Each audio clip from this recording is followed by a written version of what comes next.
All right, good morning, class, and welcome to week number 4. That is right, week number 4 of your 7314 class, which is your reference class. As always, I'm your professor, Dr. JSK Austin. And the first thing that I want to say is I hope your NFL season got off to a better start than mine did, but I'm still going to rep anyway, despite 47-10 as a score against a mediocre team. But I know that a lot of you are from Missouri and therefore Chiefs fans, and you did have a better start to your season, so congratulations to you. My wife is also a Chiefs fan, so I am not against you all enjoying the victory that you had, and I am not jealous in the slightest. I am not jealous in the slightest. Please believe me when I say I am not jealous. But anyway, let us get into what we are going to do in today's video, which is going to be first a state of the course update, and then after our state of the course update, we are going to learn about a resource, and that resource is going to be Gale Legal Forms. So this video will probably take about 25 to 30 minutes unsped up, but if you speed it up, it is going to go a lot quicker. So I do recommend that you speed it up, and I have shown you how. But with all of that said, let's get into our state of the course update. Give me a pause, Screencast-O-Matic. All right, so the most pressing thing for you all to know and realize as you are starting this week is that the unassignments have been due. They were due yesterday on September the 8th because I'm recording this on September the 9th.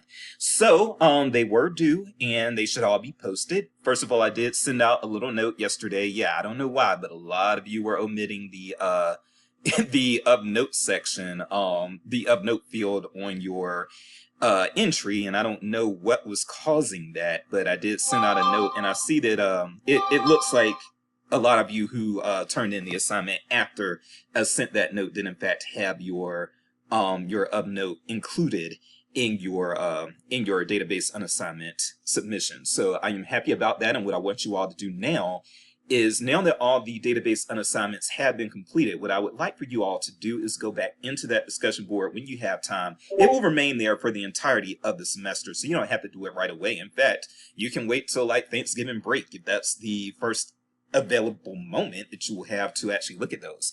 But yes, what I want you all to do right now, not right now, I'm contradicting myself. It's just that type of day when you're a Panthers fan. What I would like for you all to do at some point this semester, that's better, is to go ahead and look at the database unassignment, see what your classmates wrote about the various databases, and that is a good way, peer-to-peer learning on how to get a quick introduction on some of these databases and what their function is and what you would use them for. What types of patron questions you would use that database to answer. So I hope that makes sense, and I hope you all did those things. I hope you all are going to do those things because that is how you get the most out of this class. Yes, I do these videos and I talk about some of the databases in these videos. Also, your semester-long project is going to talk a lot about these databases, and you're actually going to use the databases or at least look at them with your semester-long project. But when it comes to, when it comes to just looking at information that shows you what the various databases is, for one thing, there's really not a book that does that, unfortunately.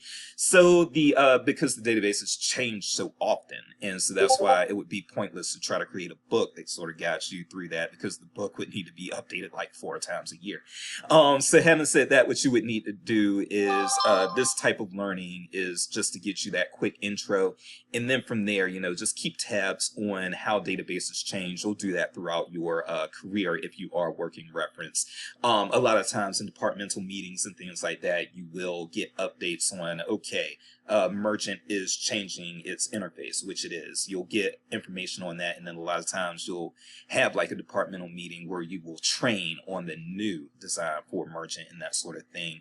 And that's just how you stay current on the database offerings you have, is to not only just practice on the databases yourself periodically, but also keep track of when databases are changing, and when there is a change, what you should do is bring that up during your departmental meetings, and maybe even recommend that there be training during your departmental meetings for these new databases once they get updated. That's a good way to stay sharp on your skills. All right, but having said that, moving away from the database unassignment and that sort of thing. Also, you did have quite a doozy yesterday, as far as your discussion prompt. I know discussion prompt number 2 is a doozy. It really is. I've been there. I teach the class, so I know, and I know it wasn't the most fun. Discussion board prompt First of all, you are here to learn. It's not just to have fun. So sometimes I do have to torture you, even though I wish it could be fun 24/7. But yes, you got that out of the way. I hope everybody completed it. And now that you have completed that, it's past you. You can move on to the next thing, okay? And the next thing is going to be this next discussion board prompt, or the next two actually aren't going to be quite as demanding. You'll have one due at the end of this week. You'll have one due at the end of next week. It's not too complicated. But then also at the end of next week is going to be your virtual reference practice and paper. So if you have not been in touch with your partner yet, you better get in touch with your partner this week so that you can make things happen by next week and turn in your assignment by next week. Okay, so that's what I want you all to do. This is the next thing, that the next big thing that's on the horizon is your virtual reference practice and paper. And outside of that, you just have discussion board prompts for the next couple weeks. And so, yeah, just move along. The pace seems to be fine. I am very satisfied with most of y'all's participation in the class. Things seem to be going well. So I feel that we're off to a good start, and when we're off to a good start, usually what happens is a good finish. So that's what I'm looking forward to, and I think you all are capable of that. And as your instructor, of course, I'm going to help you get there because I love you, and that's what I do for these students that come to me to learn a little bit about this field. Okay, so with that said, let's go ahead and learn a little bit about Gale reference, because this is the end of the state of course update. Okay, so Gale legal forms. Let's first just go into there we go, the interface or the database. So this is Gale legal forms right here. This is how the interface looks when you first pop in. I spared y'all me logging into the public library in order to use it. But what I do, the first thing that I need to let you all know is that yes, this is a database that is mostly offered through public libraries. I'm not saying that academic libraries don't offer it. There are probably a lot of academic libraries that do, but usually when you want to use the Gale legal forms database, you're going to go to a public library to do it, okay? And the reason, and what I do try to do with this class, I try to get databases that are not going to just be specifically academic library databases. And there are a lot of databases that you'll probably only find used in academic libraries. There are also a lot that you'll only find used in public libraries and that sort of thing. Public libraries offer a lot more examples, like for instance, the auto repair, I forget the actual name of the database, but there's an auto repair database that a lot of public libraries offer, but of course you're not going to find that database on academic libraries. So what I try to do is find the when I do these videos and talk about these resources, because you all have already done your database unassignment for a lot of things that you find in academic libraries, and you have information on the stuff that you're going to find in academic libraries through the database unassignment, and then also through your semester-long project. That what I try to do with this is try to introduce you to things that aren't just used in academic libraries, so things that are also used in public libraries, sometimes even things that are used almost exclusively in public libraries. So that's why this is one of the databases that I like to talk about, is Gale legal forms. Now first, let me show you that this says that this is a database for Missouri legal forms. So Gale actually, I believe, has this for all 48 of the lower states, if you will, what they call the lower 48 states. I think that Gale has these for all 48. I'm not sure about Alaska and Hawaii, I actually think I do have a student in Alaska this semester. So Alaska, they may cover Alaska as well. I'm just not sure, but that's something that again, that's something that you can reach out to your local public library and ask them. You can just simply ask them, hey, my professor, I'm taking library science right now, and my professor told me about this Gale legal forms database. I was wondering if we have that available in our local public library. And more than likely, if your public library is within the lower 48, you're going to have it. I do believe Alaska does as well, but again, I'm not sure. But all you have to do is call that library and ask them, and they will be able to tell you. That's what they specialize in. I do also believe I've got one student who's not in the United States at all. I believe she's United Arab Emirates, if I'm not mistaken. So I apologize if this isn't that relevant to you, but maybe if you plan to move to the U.S. one day, or maybe there is something that is I'm not exactly sure, but hopefully if you stick around and check out the video, hopefully you'll still get something out of this, okay? So yes, because I'm based in Missouri, I'm going through the Missouri Legal Forms database, but you can get this for Kansas, the Carolinas, wherever. And I've seen it for these. So the first thing that I want to show you and tell you is that you do want to be aware of what you're seeing over here. So what you're seeing over here are the most popular legal searches, and this does square off this does square off with my public library experience. I was only a public librarian for a year and a half. I've been mostly an academic librarian in my career. But I was a public librarian for a year and a half, and a lot of people did come into the public library looking for legal forms. And divorce forms, unfortunately, were very, very common. That's what a lot of people were looking for. How can I get a divorce? But you'll see, and then wills, estates, and real estate, those were also very big. Landlord tenant. I didn't have a lot with bankruptcy or power of attorney or things like that. I didn't have paternity ever, but divorce, wills and estates, real estate, landlord tenant, that's mostly what I was getting. Okay, so I want you all to be aware of what the most common things are at your library. Find out if you end up at a public library or at a library that offers the legal forms database. I want you to find out very quickly what the most common things are that people ask for, and then be able to practice on the database and retrieve those things very quickly when a patron comes in. Okay, and again, a lot of times it's going to be, oh, and I don't know why automotive isn't over here. Automobiles is also a huge one. People trying to title their automobiles, trying to do things without having to pay a lawyer. They would use this database. And so, yes, this actually should be over here because people do a lot of stuff with cars, a lot of stuff with cars. So yes, and I'm actually going to go into one of these. So there are two main ways to find information within this database. One is just to do the free-form search, and we'll do that in a few minutes. And then also you can browse these main categories down here, okay? Now, these are some of the sample searches that you can be looking at. And yeah, bill of sale for automobiles, that is huge. So that's what you got there. But you'll also, again, see a lot of things related to landlord tenants. So residential leases and that sort of thing. You'll see a lot of various forms here, okay? But I'm going to go out of the sample searches right now and go back into the main searches. And let's say that we're going to do that. We're actually going to do something for automobile sales. Why not? We're going to do two of these, and then we're going to do a free form search. So first, automobile. Let's say somebody comes to your library. They're trying to sell a car, and they need the materials for selling the car. So what you can do, you can come down to main categories, and you can go down to automobiles. From automobiles, as you see, you've got these various subcategories here, and you're just trying to find the one that works out for you. So you've got repairs, sales, titles, liens, all of this stuff, bill of sale. The main things that you are going to deal with are title, sale, and bill of sale, okay? I'm going to go to bill of sale. And what you can do is, this is something that you want to pay attention to first of all here. So when you come into this database, you'll see that they either have US or they have state abbreviations.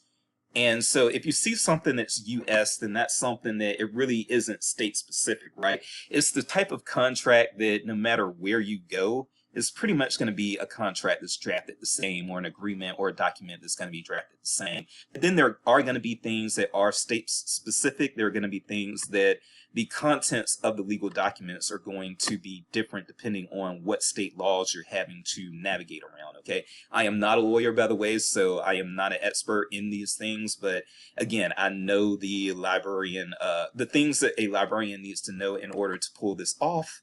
That is the stuff that I know. Okay. So again, this one is state specific to Missouri. So if I had somebody who was trying, and so is this one. So if I had a patron who was coming in for a bill of sale of automobile and odometer statement, I would probably use one of these two. I would probably interact with the patron more to determine which of these they want. But then also you can get descriptions. I'll show you that in a second. And these are likely not going to be, there are going to be times when the US forms are going to be the ones you go to, but that's not necessarily going to be the case when you are talking about bill of sale for automobiles. A lot of times you are navigating the actual state specific stuff here. Okay. So if we don't know which one of these we want, then what we do is we can click on one and we can actually get a description. And the description will help you determine. So what you would do is you would compare this. I'm not going to, for the sake of time, I'm not going to go look at the other description. I'm just going to tell you, okay, I have the as is description here, and I could compare that to the statement that doesn't have the as is language here. So that's the difference between these two, and I could compare the descriptions, read the descriptions to the patron, and allow the patron to determine which of these is the one they want. Also, it is helpful to have the legal definitions here, so you do have relevant definitions to things that appear in the document here, and that goes a long, long way, trust me, okay? So if we decide that this is the one we want, then the next thing we can do is go to the preview, just kind of look around, and if the preview still seems like it's the thing that the patron wants, then you can go ahead and download. A lot of times downloads will be in Word format. Some of them do have rich text, some of them do have PDF, but they're almost always in Word. You do have English and Spanish options, by the way, and what you would do is just click one, and then it would, okay, come on. All right, and then it would appear here, and then you could just click the enable editing and do what you need to do from here. Jackson 2000, so forth and so on. Fill all of it out. Make sure that you know whether or not it needs to be signed in front of the notary.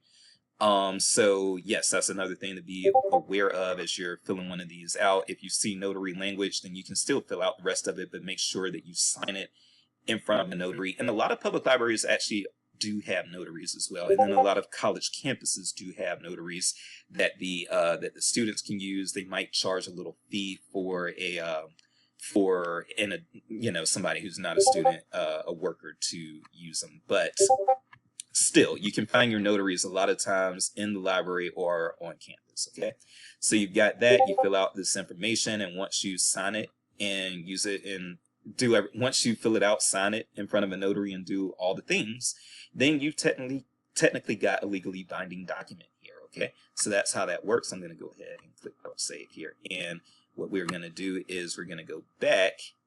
I'm going to go back to the front here, and then I'm just going to look at one more so that you can see again just how the process works. Again, divorce is very common. So when you go to divorce, a lot of times people want to get their divorces without having to pay a lawyer and things like that. And so they try to come to the library to get the relevant forms and that sort of thing. So you do have a package of divorce material if you really, really need that, and probably a lot of people do. As you can see, a lot of these forms are CMOs, so they are state specific. I'm not sure that you're going to have US forms in the divorce stuff, but you've got a lot of stuff here. So a lot of things going on: family law, divorce, separation. You'll see some custody stuff here. You'll see you'll just see a lot of things: estate planning, will and trust, a lot of stuff. Okay, lots and lots of stuff.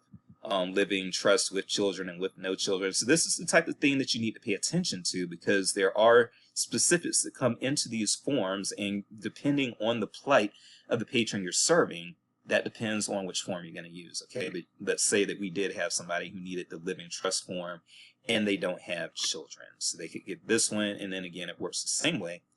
You get a description there, relevant definitions there, and then the preview if you want it. Okay, so that's pretty much how that type of search works. But then also you can do the freeform search, and a lot of you will probably use the freeform search for a lot of things. So I'll show you a freeform search for something that I have done in the past, and that has been to hire a wedding photographer. So what you can do, and these are going to be US forms, these are going to be the forms that are pretty much, because when you're hiring a wedding photographer, there's not a lot of state specific stuff that you have to navigate. So these are going to be US forms, and I've done this. So let's do wedding photographer or wedding photography and see what comes up and what you can get. And this would be legally binding, even though it is an agreement. Yes, it's legally binding once you sign it. Agreement for wedding photography services. And you can click that. Again, these are US forms. You don't really have legal definitions in this one either, and the description is quite basic, but you can look at the preview The preview has a lot of legalese in it. And if you decide from the preview that this is what you want to do, then you can go ahead, come here to this right here. And there you go. And then again, what you do is you just fill out this information. So this agreement can be made between on the date on September 9th, 2024. And it can be between Jace Austin and some other person. But you just fill out the information. And as you can see, you have a lot of relevant legalese information right here that you probably actually don't need to change. Just let it be, just let it ride. But if you want to change something, what I would recommend is that you actually have a lawyer look it over, and I've done that before too. Have a lawyer look it over, and the lawyer will actually go in and decide, okay, this language needs to be taken out, and you let the lawyer take that language out, okay? Let the lawyer make the modifications and go from there. But that's how that works. Now, one thing that I need to tell you all, I should have done this at the beginning of the video, but one thing that I need to tell you all is that when I do these check-in videos and talk about these databases in the 7314 class, I'm not teaching you all how to use the database. This is not a tutorial to where you watch the video and then all of a sudden after you watch the video, you are a master of the database. No, there are tutorials that you can find in the databases themselves. There are tutorials that you can find on YouTube and elsewhere on the internet, etc. My job is not, I repeat, my job is not to actually train you on the database right now. My job is to introduce you to it, tell you when you would use it, what circumstances you would use it under, and then it is up to you. If you want to learn more about the database and learn how to use it appropriately, then it is up to you. It is your responsibility to actually get some practice on the database. And a lot of my students do follow through with that, or have in the past, and I hope that you all will as well. But we are not at 25 minutes yet, so let's not look a gift horse in the mouth. Let's end it right here. I am Dr. Jace, and yes, I love you all, and if you need it, I am going to give you some grace because I want you all to be successful, and I know you can be. All right, I will see you next week with a different check-in video, but for now, ta-ta.